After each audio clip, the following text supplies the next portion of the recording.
All right, y'all, it's time. We're gonna talk about IEP meetings. I feel like this is becoming an annual video to talk about some tips or hacks that I have for you school-based SLPs, as a school-based SLP myself, regarding the things you can do in IEP meetings to ease your nerves, ease any tension, and ultimately have a very positive, connected experience in IEP meetings.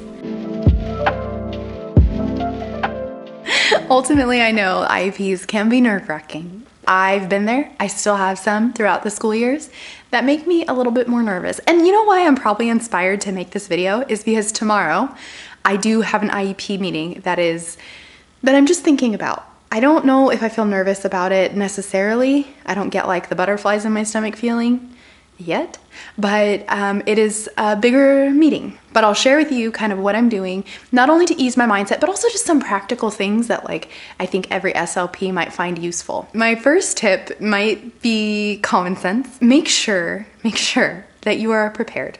Make sure that you have gone through, and something I like to do if it's a case like tomorrow, I have a meeting where I know I'm gonna wanna review the child's progress before going into it, just so I have it fresh in my mind. I finished the IEP last week. I've had a weekend now to think about it or not think about it.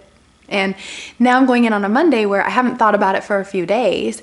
And so I am like, okay, I'm gonna review the child's progress. I have one that's a full assessment, so I definitely want to read through that report one more time just to make sure I know what key points I want to hit when I'm talking about it and summarizing. And I'm going to look at my goals. All of this ahead of time, not in the meeting. Just so I feel ready, so I feel calm, and I know I'm going in there to talk about this specific child, because that's what these meetings are. They're about a human.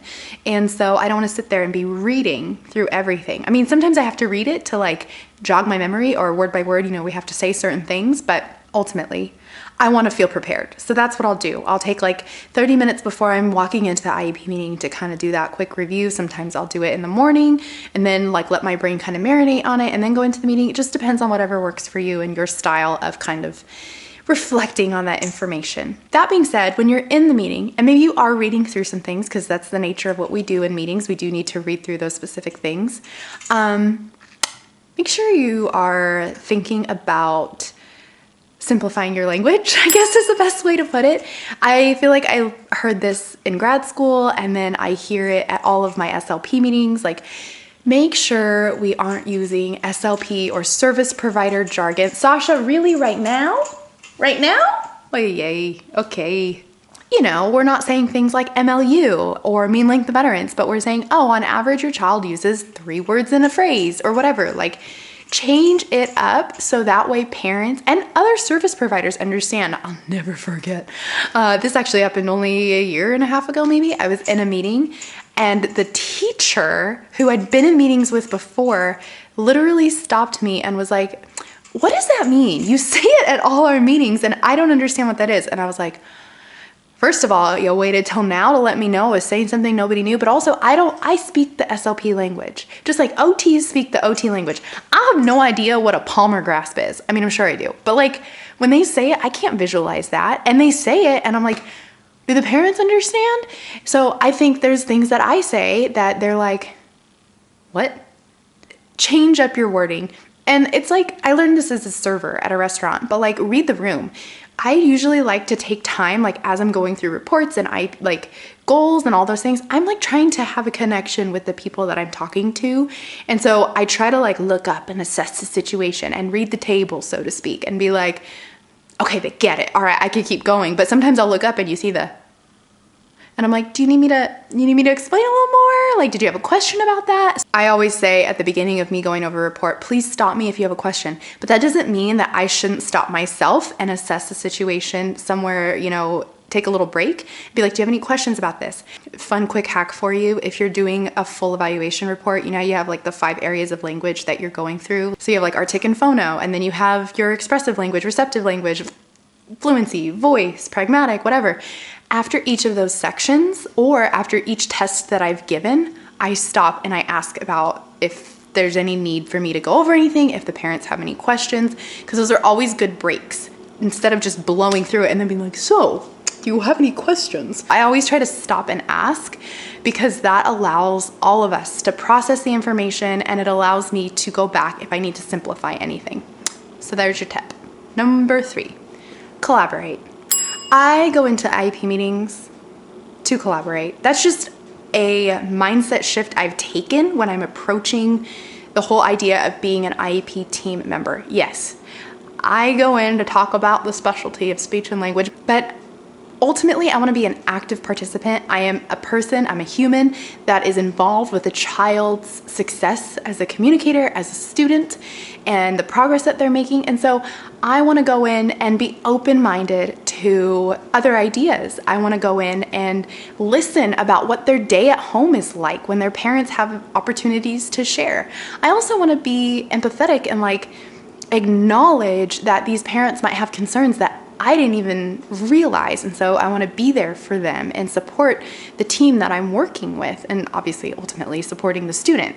But if I go in and I'm just like, I am the expert in speech and language, I will share my piece and I'll be done with it, then what good am I doing? What good am I doing? What good does that do for anybody unless I am being open-minded and willing to collaborate?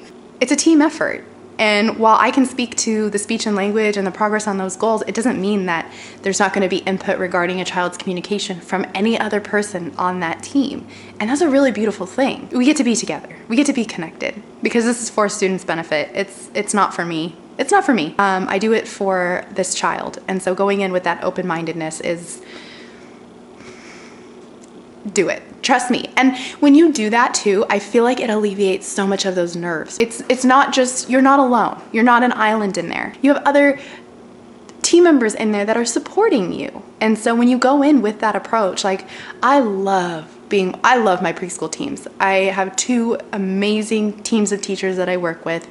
And we just know when we go in an IEP together, I mean, have you seen those memes of teachers when my work bestie and I walk into a meeting and you're like that's how it feels. We know we've got each other. We know that we can finish each other's sentences if we need to because we've been so open to collaborating. And so that's my goal. That's the goal feeling, is to feel like this whole team, we've all connected and we've all had a chance to support each other and we feel supported by each other. It could be so beautiful for the benefit of a student. That was number 3. Okay.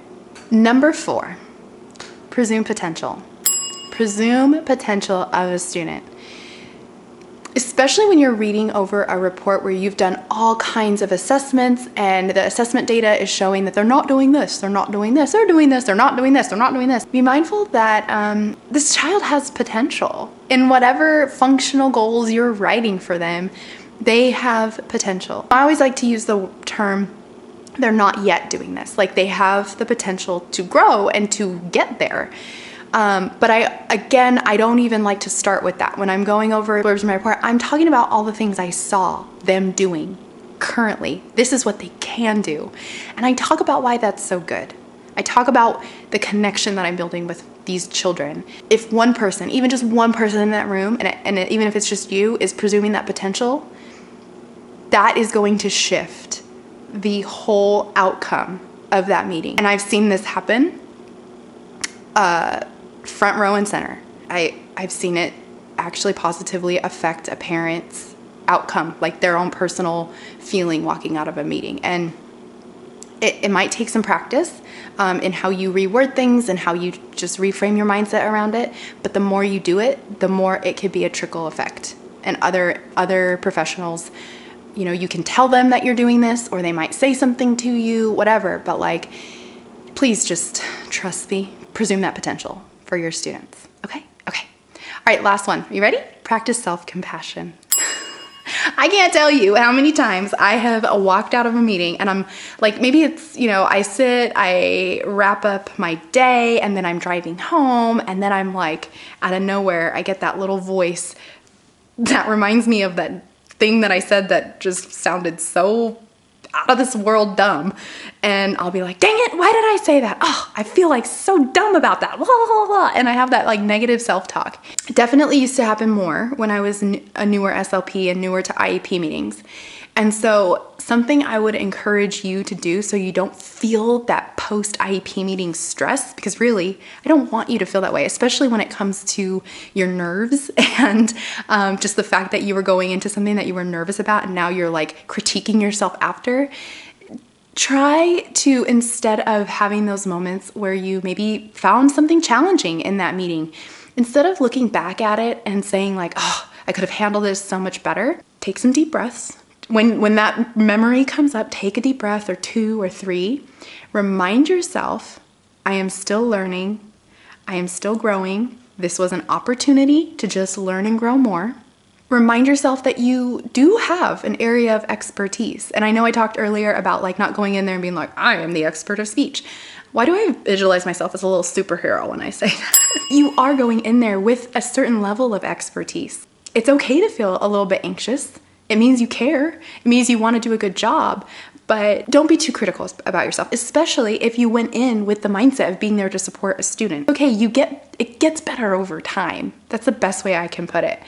If you are giving yourself grace and showing that compassion for yourself, you will. I promise you will have it easier every IEP meeting. Those feelings will be a little bit less and less because you'll feel a little bit more confident. You'll just be a little bit more trusting of yourself. And ultimately you'll be like, you know what? If I say something that I question, it's going to be a moment for me to laugh later. That's kind of where I'm at with it. I just, I tell myself, well, I did it for the laugh. So that's the point. Self-compassion. Be good to yourself. And if you need a reminder every once in a while of having that grace and being kind to yourself, come back. Watch this last little 5 minutes of this video because I think you're doing a pretty good job. If you want to hang out with me over on Instagram, I'll do a lot more. I'll do a lot more hyping you up because that's like pretty much what my account has become, is like telling you you are worth it, you're doing enough, you're a great SLP, because we forget that sometimes we're going back and forth with sessions and IEP meetings and it feels so rote and mundane. It can, I'm not saying it does, but we want to make sure we're taking that time to remember like we're human too and we can make mistakes and we can learn from them, and that's just another opportunity. Okay, that's all I have for you. I'll see you in a video very soon, and yeah, have a good one.